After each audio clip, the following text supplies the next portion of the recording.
Greetings everyone and welcome back. This is Marco and today we're taking a look at the Sigma 35-70 Zoom Master.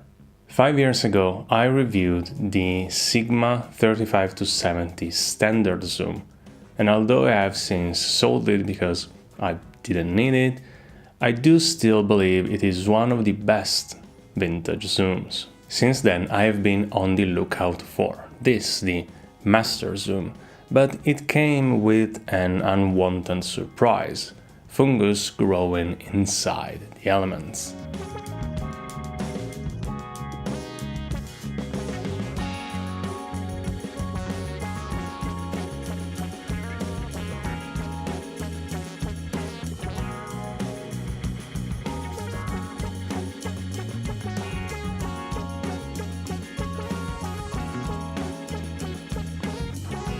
So it's sat on a shelf for months along with other damaged lenses while I was trying to decide what to do with it. I was considering taking it apart and modifying it, but eventually I decided to give it a chance and embrace whatever flawed images it would produce. Well, spoiler, I was thoroughly surprised by the results. But first, let us take a closer look. The lens is made of metal and plastic, it weighs 300 grams, it is 64 to 94 millimeters long, and it has an external diameter of 65 millimeters with a 52 millimeters front thread. The iris has 6 blades, the aperture is clicked, and it goes from f2.8 at 35 millimeters or f4 at 70 millimeters to f22 with half steps. The focusing ring is rubberized, it turns 180 degrees, and minimum focusing distance is 50 mm at 70 mm, or, oddly enough, 60 mm at 35 mm. The front rotates with the barrel.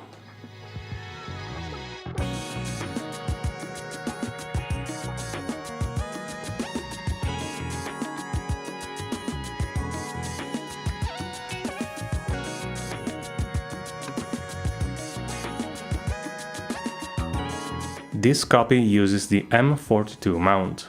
It is quite small and light, making it easy to carry around and overall well built, but the pump action zoom and focus does create some suction, causing it to get a bit stuck. Even with fungus, sharpness wide open is very good in the center at 70 mm with soft corners. At 35 mm it is mostly soft across the frame. Stopping down to f8, it gets sharp all over the frame at all focal lengths, with only minor fall-off in the corners. Some chromatic aberration is visible wide open, but it is rarely distracting. Colors lack some saturation and are fairly neutral with some greenish shift. Specular highlights have hard edges and backgrounds are honestly nothing to write home about. I haven't had any issues with flares and loss of contrast in normal use, but the fungus does soften bright sources of light.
It is no secret that I like Sigma lenses. In fact, all of these videos are shot on a Sigma lens, but I wasn't expecting them to be still usable while being riddled with fungus.